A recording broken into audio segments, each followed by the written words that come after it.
চতুরালি করব যাতে তাড়াতাড়ি বৃন্দাবনে পৌঁছতে পারি। আর এই তাড়াতাড়ি বৃন্দাবনে পৌঁছবার একটি মাত্র উপায়, সেটা যদি আমরা আমাদের মন নিয়ে যাই মধুময় শ্রীধাম বৃন্দাবন। তো মন যদি বৃন্দাবনে চলে যায়, বৃন্দাবন কোথায় গো?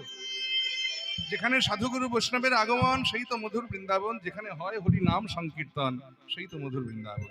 আসুন এই বৃন্দাবনে আমরা, উদ্ধব মহারাজ তিনি যেমন গোপী আনুগত্য নিয়ে প্রবেশ করেছিলেন, তেমনি আমরাও বলবো, আমরাও গাইব বন্দে নন্দ ব্রজস্ত্রীণা আদরে ভিক্ষ্ণাস দাসং হরি কথোক্তা ভুবন।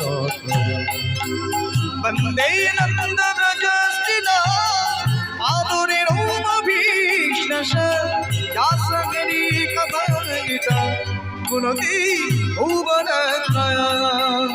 বন্দে নন্দ ব্রজস্ত্রীণা আদরে ভিক্ষ্ণাস দাসং হরি কথোক্তা ভুবন। বন্দে নন্দ ব্রজস্ত্রীণা আদরে ভীষ্ণাস দাসং হরি কথোক্তা গুণতি ভুবনত্রয়া।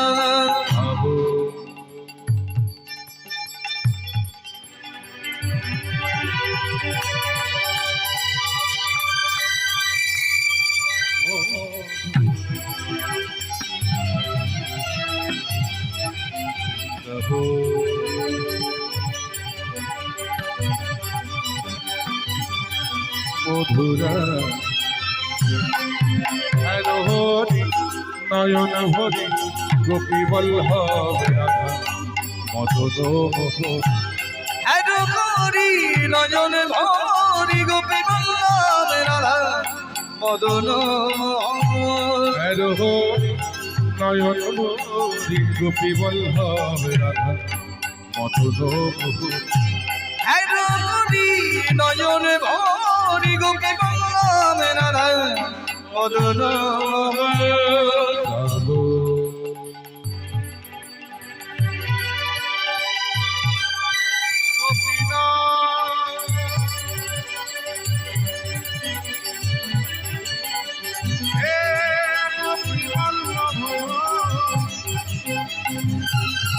বৃন্দাবন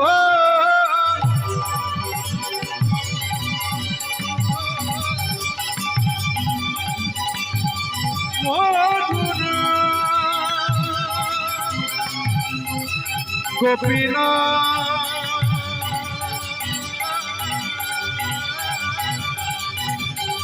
হে গোপী বল্লভ।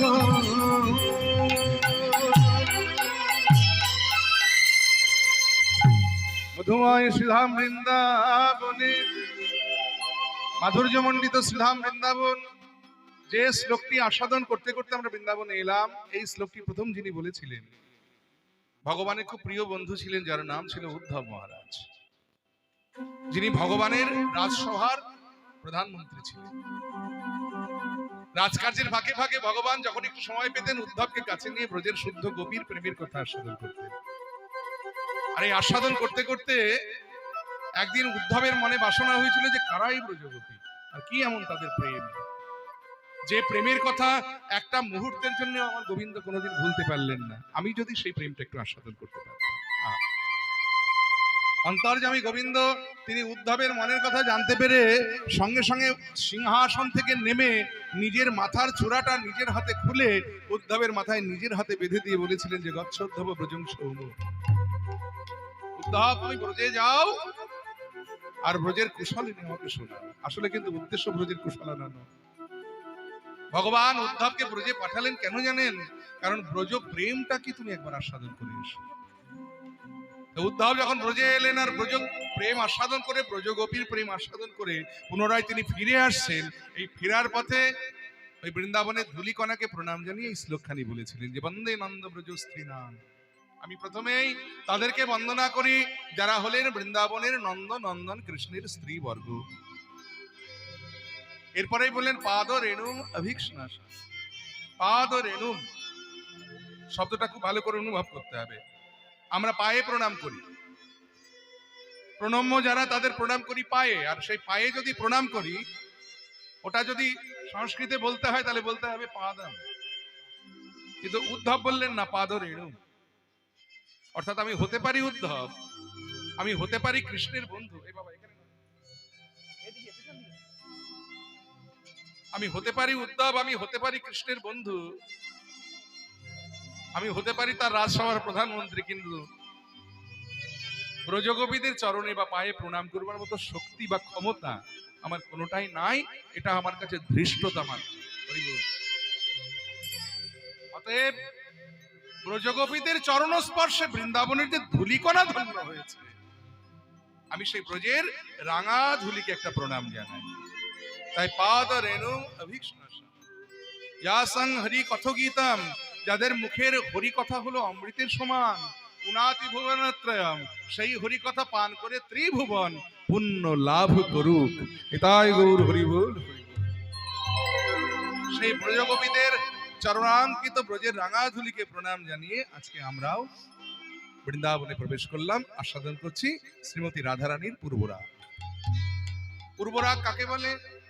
বলে রতির্যা সঙ্গমাত পূর্বং দর্শন শ্রবণ দ্বিজা তয়রুর মিলিতং প্রাগ্যই পূর্বরাগ সবুচ্চত। অর্থাৎ নায়ক নায়িকার মিলনের পূর্বে শুধুমাত্র দর্শন এবং শ্রবণাদি দ্বারা যে রতি উৎপন্ন হয়, বৈষ্ণব কবিগণ তাহাকেই পূর্বরাগ বলে আখ্যা দিয়েছে। বাংলাতে যদি ভালো করে একটু বলা যায়, এই শ্লোকটার বাংলা অর্থ হয় এরকম যে সঙ্গ নহে রাগ জন্মে কহি পূর্বরাগ। জানি না, শুধুমাত্র দর্শন এবং শ্রবণাদি।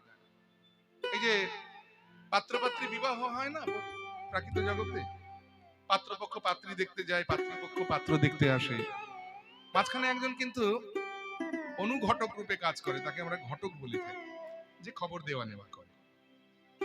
পাত্রের বাড়িতে গিয়ে বলে, মুখার্জি মশাই ছেলে বড় হয়েছে, ভালো চাকরি করে শুনলাম, দেখতেও তো একেবারে কার্তিকের মতো, ভালো লক্ষ্মী প্রতিমার মতো তো একটা সুন্দরী বউ আনার দরকার বাড়িতে। বলে, খুঁজছি তো অনেকদিন ধরে ঘটক ঠাকুর, তো মেয়ে পাওয়াই বড় ভার আজকের দিনে। বলে, নেবেন না? কটা চান আপনি? বলে, কটা কি, একটা হলেই হবে।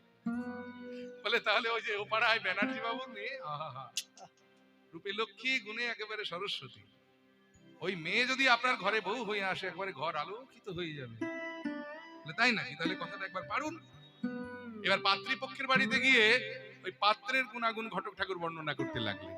এই দেখুন, যখন পাত্রপক্ষের বাড়িতে পাত্রীর গুণাগুণ বর্ণনা করছেন, তখন পাত্র আড়ালে দাঁড়িয়ে ঘটকের কথা শুনেছেন। পাত্রীর বাড়িতে গিয়ে যখন পাত্রের গুণাগুণ বর্ণনা করছেন, রূপগুণ বর্ণনা করছেন, তখন পাত্রী আড়ালে দাঁড়িয়ে শুনেছে। এই যে দুজন দুজনের রূপের গুণের কথা শুনলেন, শুনে তাদের একটা ভালো লাগা তৈরি হলো। এরপরে একটা পাকা দেখার দিন হলো। সেই পাকা দেখার দিনে পাত্রপক্ষ যখন পাত্রীপক্ষের বাড়িতে এলেন, ওদিকে ছেলে ছেলের বন্ধু বান্ধব নিয়ে এসছে, সঙ্গে গার্জিয়ানরাও রয়েছে, যে একদিনে সব ঝামেলা মিটিয়ে যাব। যখন বসতে দিয়েছে, বসেছে, মেয়ের সখীরা বললেন, দাঁড়া আমরা আগে একটু দেখে আসি কেমন দেখতে। দেখে ডেকে এসে মেয়ের কাছে যখন বর্ণনা করলেন, মেয়েকে বলে, শোন, তুই যেখানে বসবি ঠিক তার সামনেই দেখবি বসে থাকবে একবারে লাল স্ল্যাক্সের একটা গেঞ্জি পরা, ডেনিম কালারের একটা জিন্স পরে, চোখে সরু ফ্রেমের চশমা দিয়ে বসে আছে, ওইটা হলো পাত্র। মেয়েটা গিয়ে বসেছে পাত্রপক্ষের সামনে। আমাদের বাঙালি সমাজের মেয়েরা যখন ওই পাত্রপক্ষের সামনে বসে, তখন দেখবেন মাথাটা নিচু করে বসে, কারণ নারীর এক নাম হলো লজ্জাবতী, লজ্জা হলো নারীর ভূষণ। ওই যে মাথাটা নিচু করে বসেছে, কারণ সবার সামনে তো আর ড্যাব ড্যাব করে ছেলেটার দিকে তাকিয়ে থাকা যায় না, আর চোখে একটুখানি দেখে নিল, ওই মাথাটা নিচু করে যা একটু দেখা হলো। আর ছেলেটিও অতগুলো লোকজনের সামনে একভাবে মেয়েটার দিকে তো তাকিয়ে থাকতে পারে না, এদিক ওদিক মাথাটা ঘোরাতে ঘোরাতে যা একটু দেখা হলো আর কি। এই যে দুজন দুজনকে দেখলো, এই সামান্য দেখাতেই দুজন দুজনের ভালো লেগে গেছে। এরপরে পাকা দিন স্থির হলো বিবাহের। এটা কি মাস? ক তারিখ আজকে? 6 তারিখ। বিয়ে হবে অঘ্রাণ মাসের 9 তারিখ। তাহলে মাঝখানে এতগুলো দিন কি নিয়ে কাটবে? এই ছেলেটাকে ভাবছে মেয়েটার কথা, আর মেয়েটা ভাবছে ছেলেটার কথা। এই যে ভাবনাটা, এটাই কিন্তু পূর্বরাগ। যদিও এটা প্রাকৃত জগতের উদাহরণ দিলাম, কিন্তু প্রাকৃত প্রেম আর রাধাকৃষ্ণ প্রেম তো এক নয়। কারণ আমরা প্রাকৃত জগতে প্রেম করি আত্মসুখের জন্য, আর রাধা রানী প্রেম করেছিলেন কৃষ্ণ সুখের জন্য। বলে আত্মেন্দ্রিয় প্রীতিবাঞ্ছা তারে বলে কাম, আর কৃষ্ণেন্দ্রিয় প্রীতিবাঞ্ছা ধরে প্রেম না। এখানে পূর্বরাগ কার প্রতি কার হয়েছে? ভগবানের প্রতি ভক্তের হয়েছে। রাধারানী হলেন ভক্ত স্বরূপিণী, আর ভগবান হলেন অনাদিরাদি শ্রী গোবিন্দ। কৃষ্ণের প্রতি রাধার পূর্বরাগ। এই পূর্বরাগের আবার 10টি দশা। কি কি? লালসা, জাগরত, বেগ, তানবং, মলিনঙ্গতা, বৈয়াগ্র, ব্যাধি, উন্মাদ, মোহ, মৃত্যু দশা দশা। প্রথমে লালসা দশা, যে তাকে কবে পাবো, এই যে লালসা। জাগরণ, তার কথা ভেবে ভেবে আর রাত্রিতে ঘুম আসে না, একবার বিছানার এপাশ একবার ওপাশ। উদ্বেগ, তাকে পাবো তো। তানবং মলিনঙ্গতা, তরু দিন দিন মলিন, মানে ক্ষীণ হতে লাগলো। এত সুন্দর গায়ের বর্ণটা ধীরে ধীরে কেমন যেন তামাটে বর্ণ ধারণ করলো। তানবং মলিনঙ্গতা বৈরাগ্য, বৈরাগ্য, এ যদি তাকে না পাই কি হবে এই জীবনে? যেদিকে দু চোখ যায় চলে যাব। এই যে ব্যাধি, ব্যাধিগ্রস্ত হয়ে গেল। জরিমা, কথা বলতে ইচ্ছে করে না। কেউ যদি জিজ্ঞেস করে কিরে ভালো আছিস তো, খেয়েছিস তো, ইচ্ছে করে না। উন্মাদ, ওরে তারে এনে দে রে, তারে ছাড়া বাঁচবো না রে। উন্মাদ দশা, মোহ। তার গায়ের রং কালো বলে, মেঘের রং কালো, তাই কালো মেঘের দিকে তাকিয়ে থাকতে ইচ্ছে করে। ময়ূরের নীল কণ্ঠের দিকে তাকিয়ে থাকতে ইচ্ছে করে। কমাল বৃক্ষের দিকে তাকিয়ে থাকতে ইচ্ছে করে। কালো যমুনার জলের দিকে তাকিয়ে থাকতে ইচ্ছে করে, যে মোহগ্রস্ত। আর সর্বশেষ দশা হলো মৃত্যু। এই পূর্বরাগের 10টি দশা। লালসা, জাগরত, বেগ, তানবং, মলিনঙ্গতা, বৈরাগ্য, ব্যাধি, উন্মাদ, মোহ, মৃত্যু দশা দশা। আজকে আমাদের রাধারানীর ঠিক সেই অবস্থা। সখীরা একে অপরে বলা বলি করছে যে রাধারানী তো আগে এরকম ছিল না, হঠাৎ কেন এরকম হলো? এ ললিতা, ও বিশাখা, দেখ না, আমাদের রাধারানী তো আগে এরকম ছিল না। ওই দেখ রাধারানীর দশাটা দেখ। ও ঘরে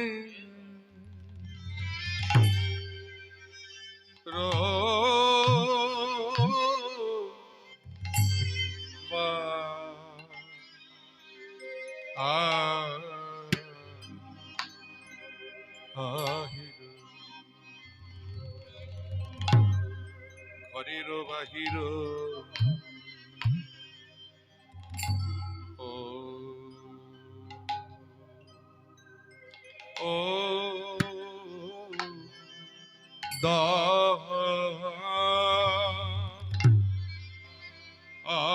আন্ডে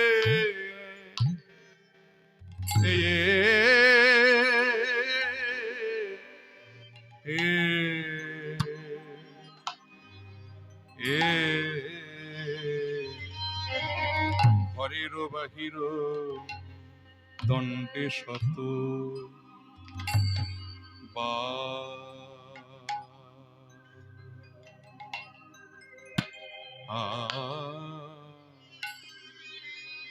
ধনী কেন এমন বলি রে,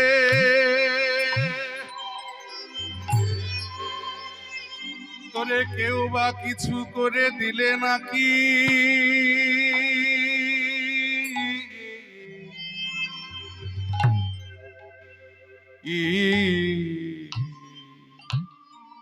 ও ও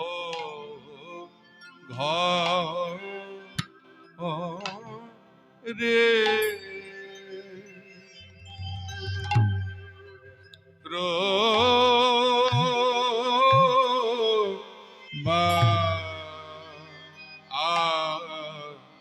আহির ধ্বনি কেন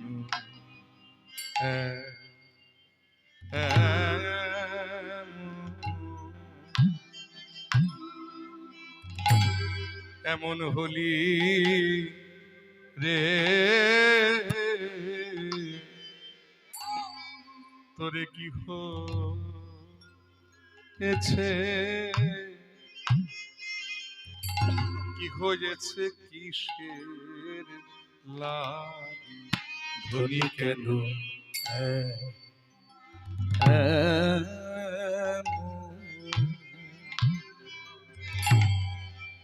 এমন হলি রে তোরে কি তোর কি হয়েছে কি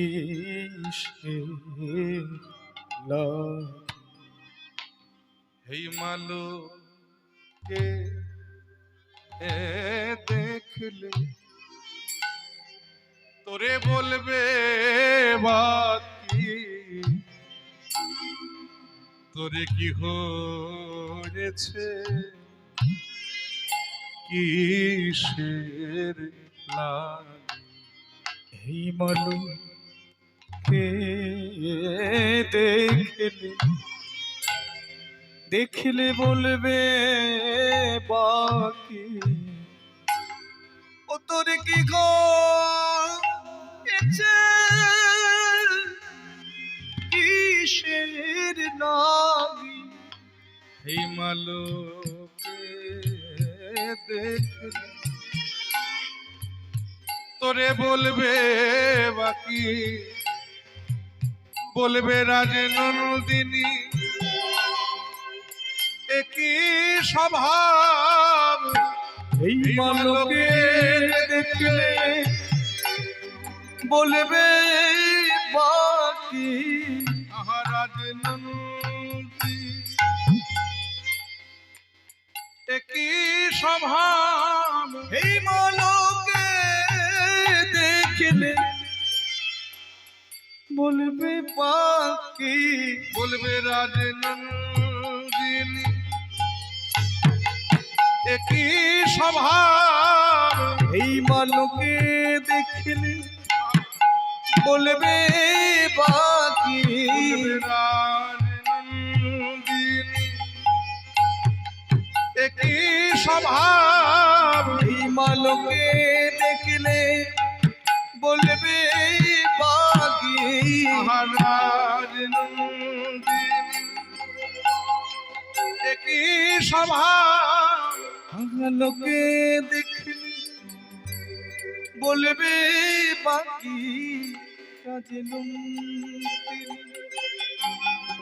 একই স্বভাব এই মালকে দেখলে বলবে বাকি নন্দিনী একই স্বভাব লোকে দেখলে বলবে বাকি নন্দিনী একই স্বভাব লোকে দেখলে বলবে বাকি রাজনন্দিনী একই স্বভাব লোকে দেখলে বলবে বাকি রাজনন্দিনী একই স্বভাব লোকে দেখলে বলবে বাকি রাজনন্দিনী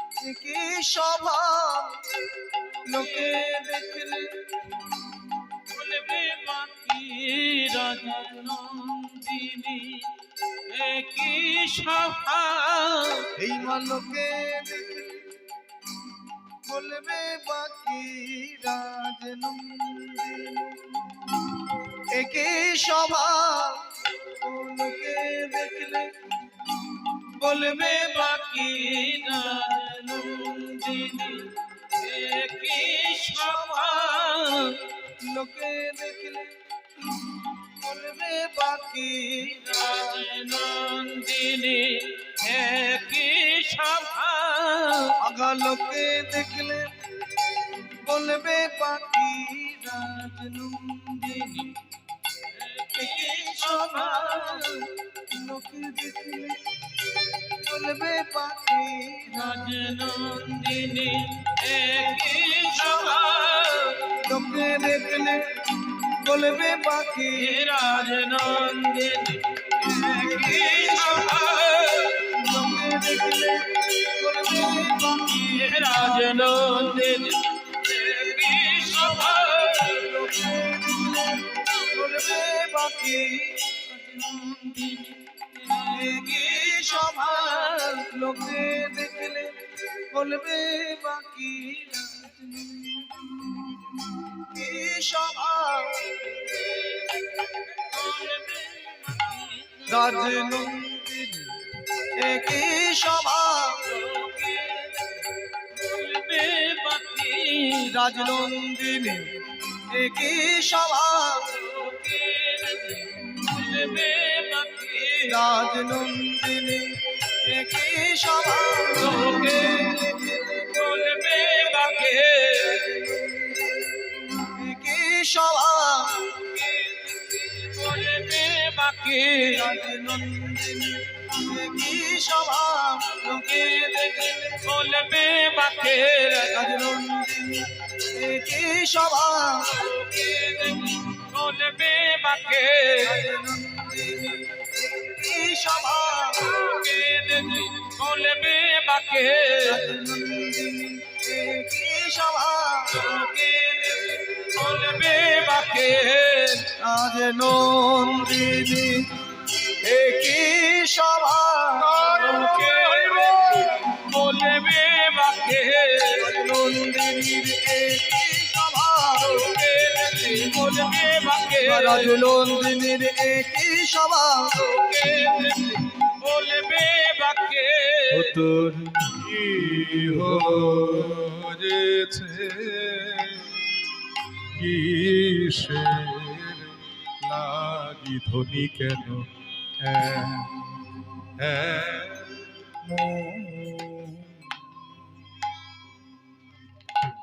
জানি তাই হরে কৃষ্ণ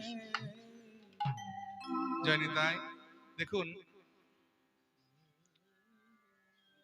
কিছু কিছু হরিবাসর আছে যেখানে কীর্তনিয়ারা আসেন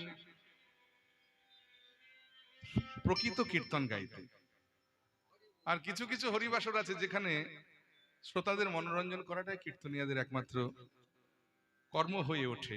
এই জন্যে কীর্তন সরলীকরণ হতে হতে হতে হতে একটা জায়গায় এমন জায়গায় পৌঁছেছে যে কীর্তনের যে প্রকৃত গান, কীর্তনের যে মহাজনী গান, সেগুলো আস্তে আস্তে বিলুপ্ত হতে চলেছে।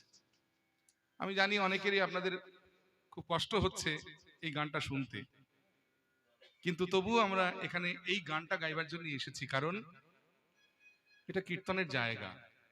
এখানে প্রতিষ্ঠা হলো আজ থেকে, এবং আশা করি ভগবানের করুণা, ভগবানের কৃপা, মহাপ্রভুর কৃপা যদি থাকে তাহলে দীর্ঘদিন ধরে জন্ম জন্মান্তর ধরেও এখানে হরিনাম সংকীর্তন অনুষ্ঠিত হতে পারে, এবং সেটা সম্পূর্ণ নির্ভর করছে আপনাদের মতো কৃষ্ণ ভক্তদের ইচ্ছাতে। তো শুধু ইচ্ছে থাকলেই হবে না, ইচ্ছের পাশাপাশি যেটা দরকার সেটা হলো অর্থ। কারণ এখানে একটা মন্দির স্থাপিত হবে। এখন দেখছেন ভগবানকে রাখা হয়েছে অ্যাডভেস্টাসের চাল দিয়ে। এরপরে এখানে একটা ভগবানের থাকার জন্য একটা পাকাপাকি বন্দোবস্ত করতে হবে। সেটা করতে গেলে একটু অর্থ প্রয়োজন। যদিও আপনারা সংখ্যায় অনেক কম এখানে আজকে রয়েছেন, কারণ এখনো 7-8 দিনের অনুষ্ঠান রয়েছে, পরে পরে আরো অনেক ভক্তের সমাগম এখানে হবে। তবু আপনারা যে কজন এসেছেন দয়া করে একটু গোবিন্দ সেবায় আপনারা কিছু দান করবেন। জানবেন দান কখনো বৃথা যায় না, দান সদা সর্বদা ভগবানের শ্রীচরণে তুলে থাকে। এটাই গৌর হরিবোল হরিবোল হরিবোল। যাচ্ছে খালি পকেটে পরে দেবো আমি। আচ্ছা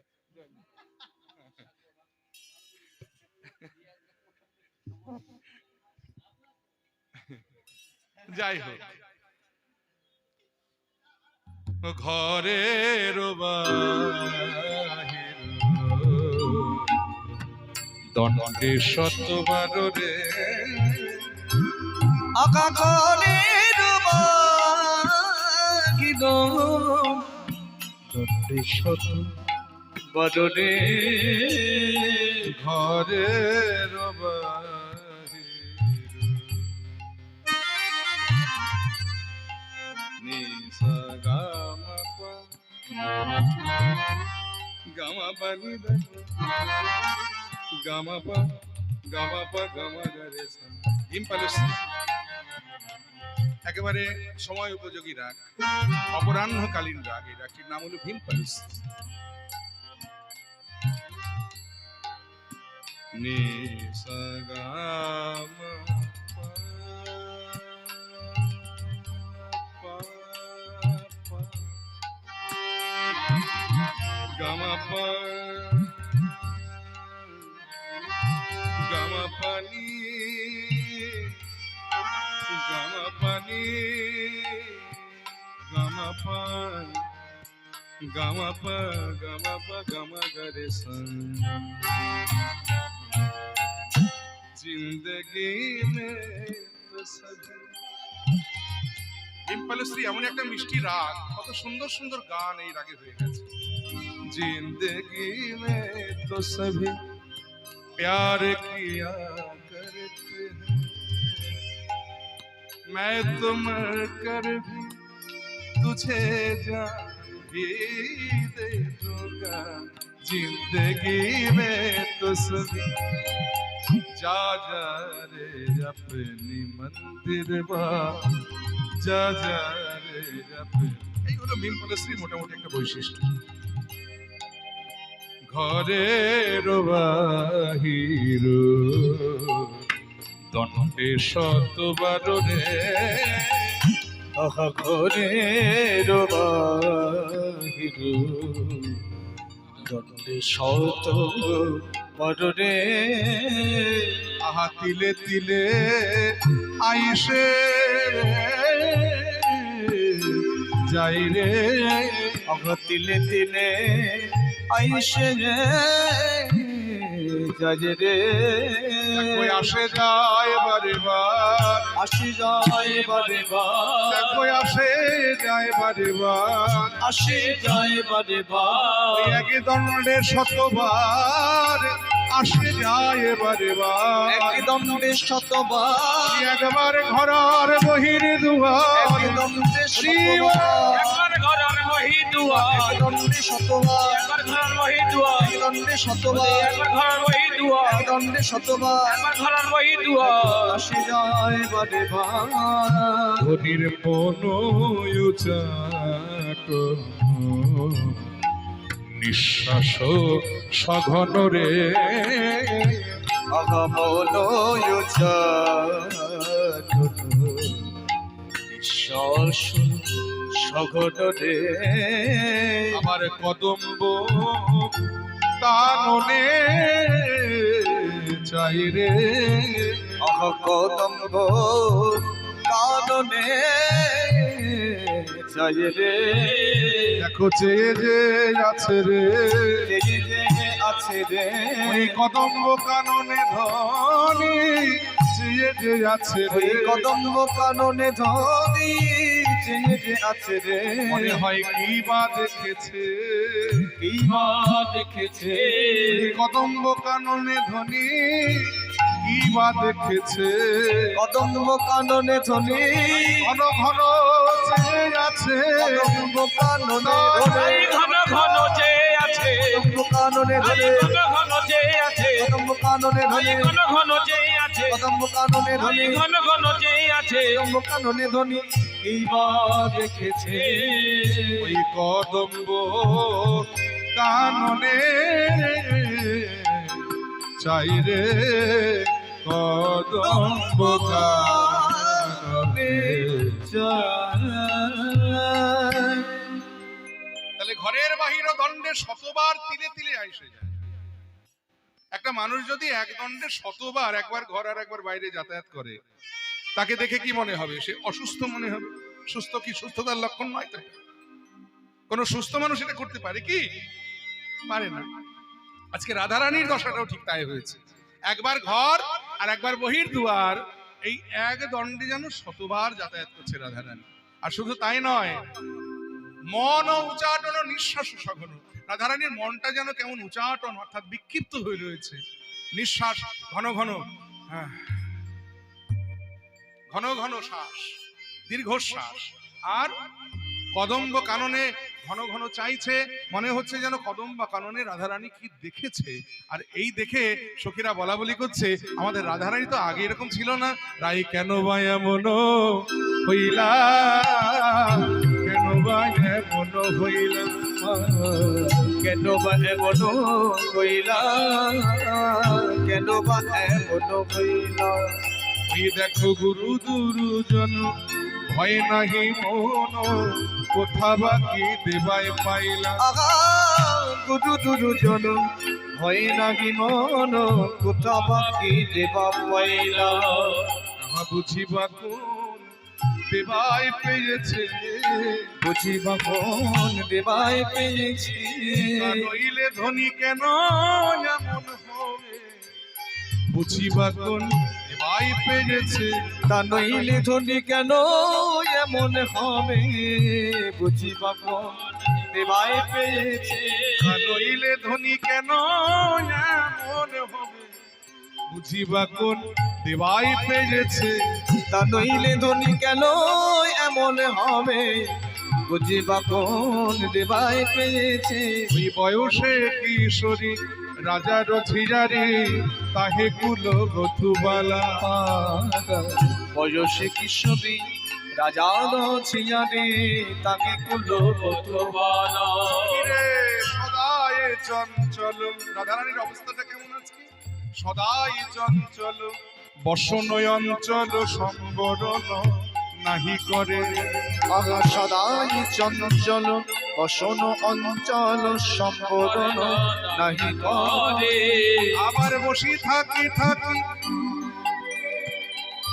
উঠায় চমকি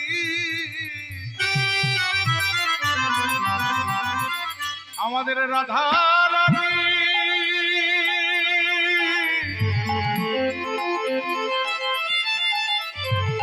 রাই ধনী আমার আগা বসি থাকি থাকি উঠায় চমকি তোকে বসে থাকি থাকি উঠায় চমকি ওই না বসি থাকি থাকি উঠায় চমকি ভূষণ খসাইয়া পড়ে গো ভূষণ খসাইয়া পারে একবার খুলে আর একবার পরে একেবারে খুলে যায় একেবারে পরে রাধারানী নিজের অঙ্গের ভূষণগুলো একবার খুলে ফেলছে আবার পুনরায় পড়ছে তা ভূষণ কেন খুলে ফেলছে ও মায়েরা আমরা ভূষণ কখন পড়ি আমরা ভূষণ কখন পড়ি কেন পড়ি ভূষণ পড়লে যাতে নিজেদেরকে সুন্দর দেখায় সেই জন্য পড়ি আমরা নিজেদেরকে ভূষণ পরে সুন্দর দেখাবার জন্য ভূষণ পড়ি ভূষণ মানে হলো অলংকার এই যে সোনার হার হাতে আংটি কানে দুল হাতে বালা আমরা পরে রাস্তায় বেরোই কেন যাতে আমাকে দেখতে সুন্দর লাগে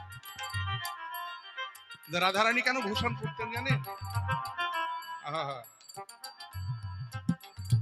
রাধারানী কেন ভূষণ পড়তেন সেটা একটু পরে বলি তার আগে বলি যে ভূষণগুলো খুলে ফেলছেন কেন প্রথমে তো খুলছেন তারপরে আবার পড়ছেন প্রথমে খুললেন কেন না আমরা ভূষণ কখন খুলি ধরুন কেউ একটা সোনার আংটি পরে আছে তাকে যদি একটা হীরের আংটি দেওয়া যায় তখন দেখবেন না সোনার আংটি পড়তে ভালো লাগছে না মানে আমরা যখন কোনো ভালো অলংকারের সন্ধান পাই তখন দেখবেন আর ওই কমা অলংকার গুলো পড়তে ইচ্ছে করে সোনার অলংকার পেলে কেউ ইমিটেশন করবে করবে না। তেমনি রাধারানী এতদিন ধরে এই সোনার অলংকার পড়েছিলেন কিন্তু বিশাখা বলছে ললিত আমার মনে হয় রাধারানী বোধহয় কোনো ভালো কোনো অলংকারের সন্ধান পেয়েছে তাই এই সোনার অলংকারগুলো তার আর ভালো লাগছে মহাজন লীলার এক পাশে দাঁড়িয়ে বললেন তা তো বটেই কারণ যে অলংকারের সন্ধান আমার রাধারানী পেয়েছেন সেই অলংকারের সন্ধান এই জগতে যারা একবার পায় তাদের আর সোনার অলংকার ভালো লাগে না তাদের আর সোনার অলংকার ভালো লাগে না কারণ রাধারানী কৃষ্ণ ভূষণের সন্ধান পেয়েছে কৃষ্ণরূপী ভূষণ কৃষ্ণরূপী অলংকার এই অলংকারের সন্ধান এই জগতে কেউ পেলে তার ওই প্রাকৃত অলংকার আর ভালো লাগে না তাই তো রাধারানী খুলে ফেলছেন কিন্তু পড়ছেন কেন খুলে ফেলছেন ভালো কথা আবার কেন পুনরায় পড়ছেন ওই যে বললাম আমরা পড়ি আমাদের নিজেদেরকে সুন্দর দেখাবার জন্য। রাধারানী কেন পড়ছেন না, পড়লে যদি সে ভালো, তার ভালো লাগে, সে যদি আনন্দ পায়, এই কারণে আবার পুনরায় অলংকারগুলো পড়ছেন। তাই বসি থাকি উঠালে চমকি, ওই না বসে থাকি থাকি উঠয়ে চমকি, ভূষণ খসাইয়া পড়ে গো, ভূষণ খসাইয়া পড়ে। ওই না বসে থাকি থাকি উঠয়ে চমকি, ভূষণ খসাইয়া পড়ে গো, ভূষণ খসাইয়া পড়ে। বয়সে কিশোরী রাজার ঝিয়ারে, তাহে কুল বধু বলা। বয়সে কিশোরী রাজার ঝিয়ারে, তাকে কুল বধূ বলা। ওই দেখো কি বায়ু বিলাস বাড়ায় লালসে, ওই নাকি বায়ু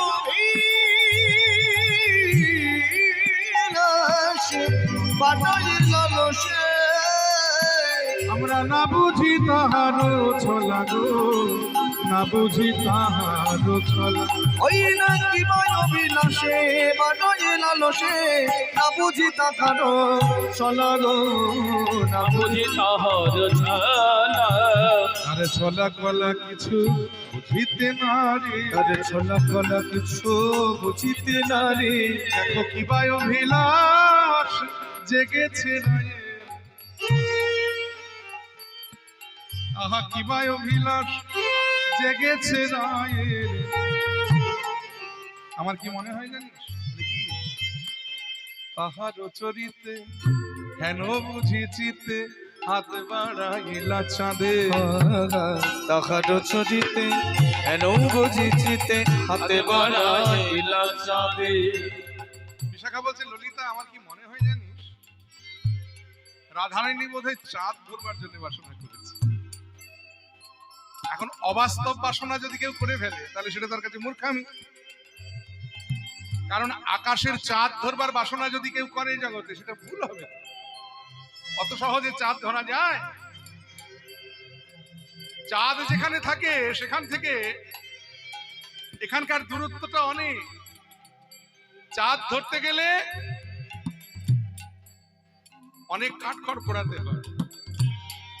ভারতবাসীরা বহুদিন সাধনা করে তারপরে চাঁদে চন্দ্রযান পাঠাতে পেরেছে। অতএব অত সোজা নয় চাঁদ ধরা। তাই রাধারানী চাঁদ ধরবেন বলে বাসনা করেছেন মনে হয়। এই কারণে রাধারানীর মনটা ভালো নয়, কারণ চাঁদ ধরতে পারছেন না, মনটা খারাপ হয়ে গেছে। বিশাখা ললিতাকে যখন এই কথা বলছেন, পাশ থেকে একজন বলে উঠলেন যে তোমাদের ধারণাটা ভুল, কারণ তোমরা যেটা বলছো এটা সত্য নয়। আসল ঘটনাটা আমি বুঝতে পেরেছি। তুমি কে? আমি একজন গবেষক। আমি দিনরাত আমার কর্ম হলো রাধাকৃষ্ণকে নিয়ে গবেষণা করা। বেশি দূরে নয়, এই তো কাছাকাছি নানুরেই থাকি আমি। নাম হলো আমার চণ্ডীদাস। আমি দিনরাত রাধারানীকে কি রাধাকৃষ্ণকে নিয়ে গবেষণা করি, তো তাই তোমাদের থেকে বিষয়টা আমি ভালো বুঝতে পারি। তোমরা থাকতে পারো রাধারানীর সঙ্গে সঙ্গে, কিন্তু এখনো রাধারানীর মনের কথা তোমরা বুঝতে পারো নাই। বুঝেছি আমি। বলে কি বুঝেছো? ওই না চণ্ডীদাসে কয় করি অনুনয়, চণ্ডীদাসী কয় করি অনুনয়, চণ্ডীদাসে কয় করি অনুনয়, চণ্ডীদাসী কয় করি অনুনয়। রাধা ঠেকেছে কালিয়ার ফাঁদে গো, ঠেকেছে কালিয়ার ফাঁদে। ওই না চণ্ডীদাসী কয় করি অনুনয়, ঠেকেছে কালিয়া ফাঁদে গো, ঠেকেছে কালিয়া ফাঁদে। সখীরে আমার এই নিবেদন, সখীরে আমার এই নিবেদন, বুঝি ঠেকেছে ফাঁদে রাধারে মন। সখীরে আমার এই নিবেদন, ঠেকেছে পাদে রাধারে মন তা নইলে ধনী কেন হবে এমন? আঁকা ঠেকেছে পাদে রাধারে মন তা নইলে ধনী কেন হবে এমন? আঁকা ঠেকেছে পাদে রাধারে মন নইলে ধনী কেন হবে এমন? আঁকা ঠেকেছে পাদে রাধারে মন নইলে ধনী কেন হবে এমন? ঠেকেছে পাদে রাধারে মন নইলে ধনী কেন হবে এমন? ঠেকেছে পাদে রাধারে মন সখীরে আমার এই নিবেদন তাহলে রাধারানীর চাঁদ ধরবার বাসনা হয় নাই, রাধারানীর মন ফাঁদে পড়েছে। ফাঁদ চেনে নয়রা? ফাঁদ ফাঁদ। আগেকার দিনে ওই যে খালে বিলে ফাঁদ পাতা হতো না বক ধরবার জন্য, সেই আমাদের ওপার বাংলার একজন বিখ্যাত গায়ক, বিখ্যাত গীতিকার এবং সুরকার এবং কণ্ঠশিল্পী ছিলেন, যার নাম ছিল আব্বাস উদ্দিন। তার লেখা একটা বিখ্যাত গান এই প্রসঙ্গে মনে পড়ে যায়। তিনি গিয়েছিলেন না, ফান্দে পড়িয়া বগাই কাঁদে, ফাঁদ পাতিছে ফাঁদির ভাই, পুটি মাছ দিয়া হায় রে, পুটি মাছ দিয়া ওই না মাছের লোভ বোকারে বগা,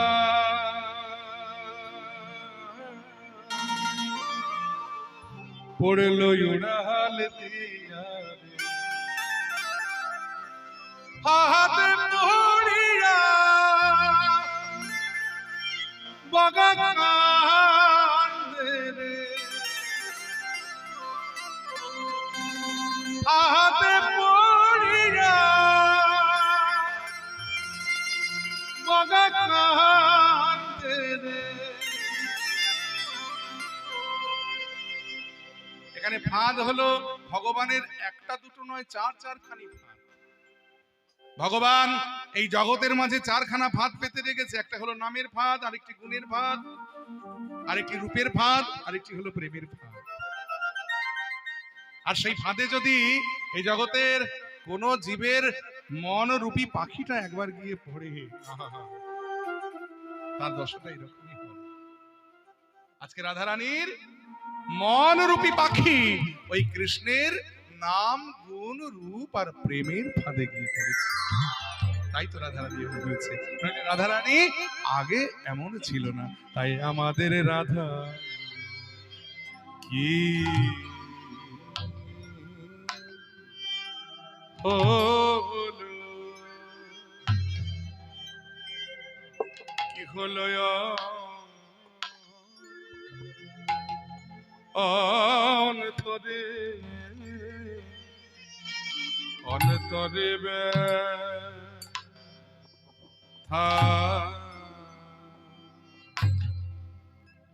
ব্যথা আয়া শুধাইলে কয় না কথা। আমাদের রাধা কি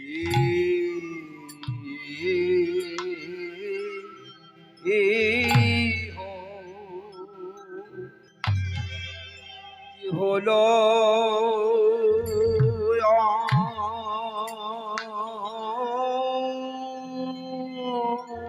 তরে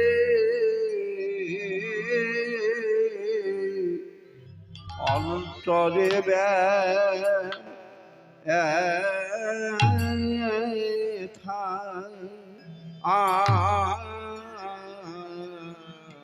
আমাদের রাধা, আমাদের রাধা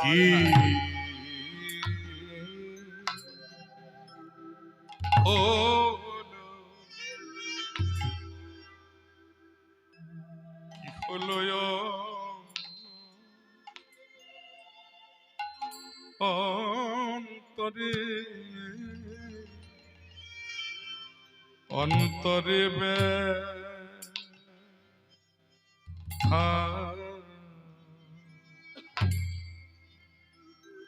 ব্যথা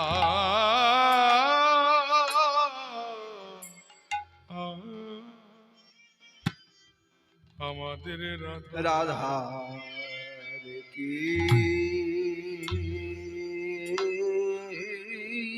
হো কি হলো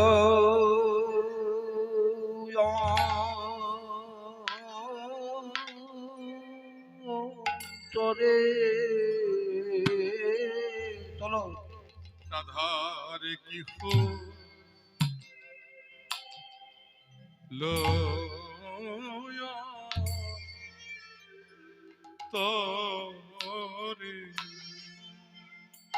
ব্যথা বলি কাউকে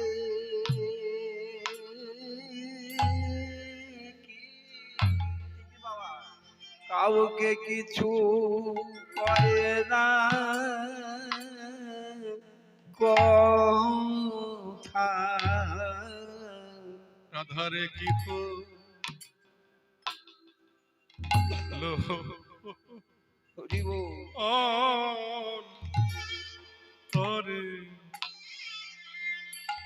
ব্যথা কেন সুধা দেখো সুধা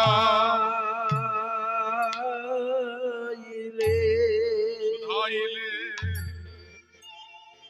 কয় না কথা কি হলো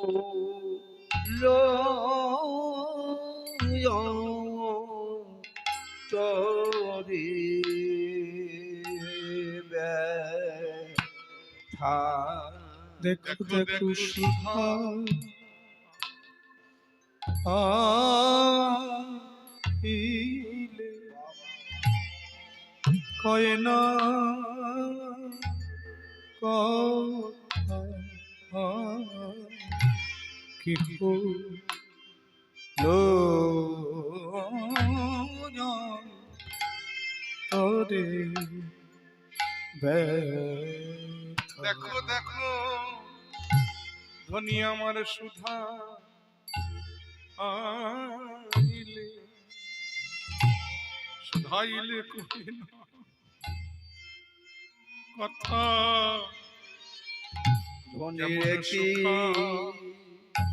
শুকায়েছে রায় কনক লতা সুধা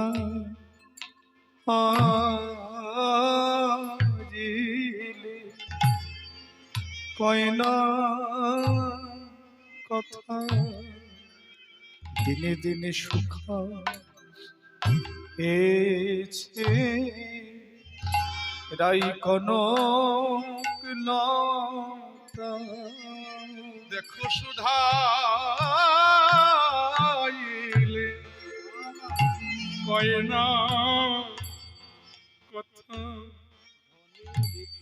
কি হলো ব্যথা দেখো সুধাইলে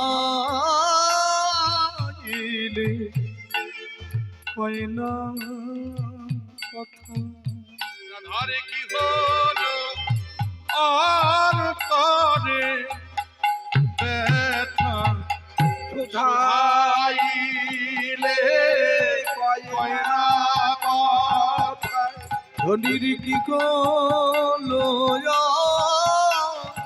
আরে ব্যথা দেখো সুধা ইলে কয় না কথা কি হলো আরে ব্যথা সুধা ইলে কয় না কথা রাধার কি হলো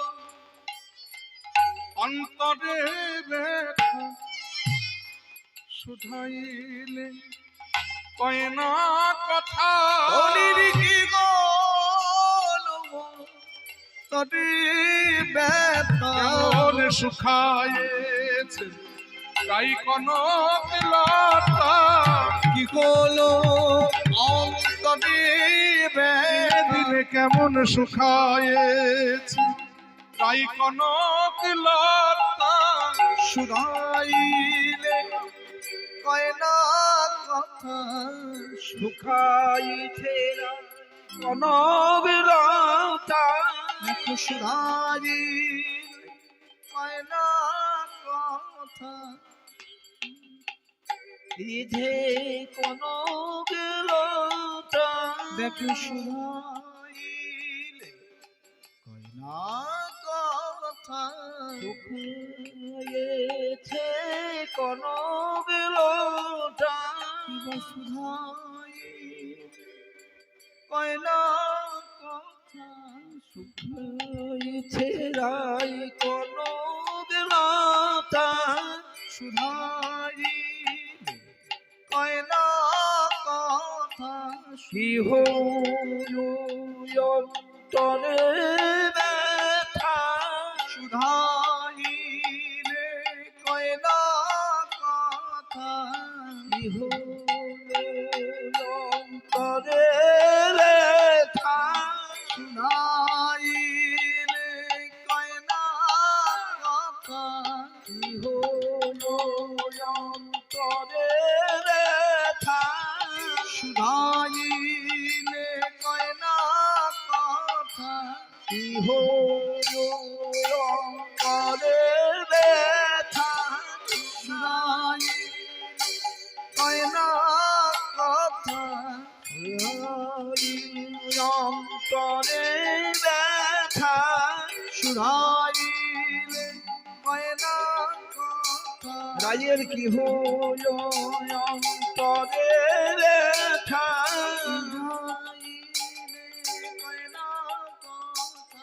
কি হলো অন্তরে ব্যথা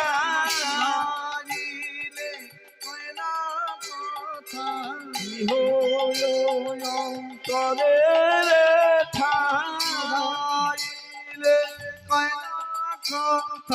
কি হলো অন্তরে ব্যথা সুধাই কথা কি হলো অন্তরে ব্যথা শুনাইলে কয় না কথা কি হলো শুনাইলে কয় না কথা কি হলো অন্তরে ব্যথা শুনাইলে কয় না কথা শুকায়েছে রাই কনকলতা শুনাইলে কয় না কথা শুকায়েছে রাই কনকলতা শুনাইলে কয় না কথা শুনাইলে কনকলতা শুকাইলে কইনা কথা শুকায়েছে রাই কনকলতা সুদাইলে কয় না কথা শুকাইছে কনকলতা সুদাইলে কয় না কথা শুকাইছে কনকলতা শুকায়েছে রাই কনকলতা শুকায়েছে কনকলতা সুদাইলে কয় না কথা রাধার কি হলো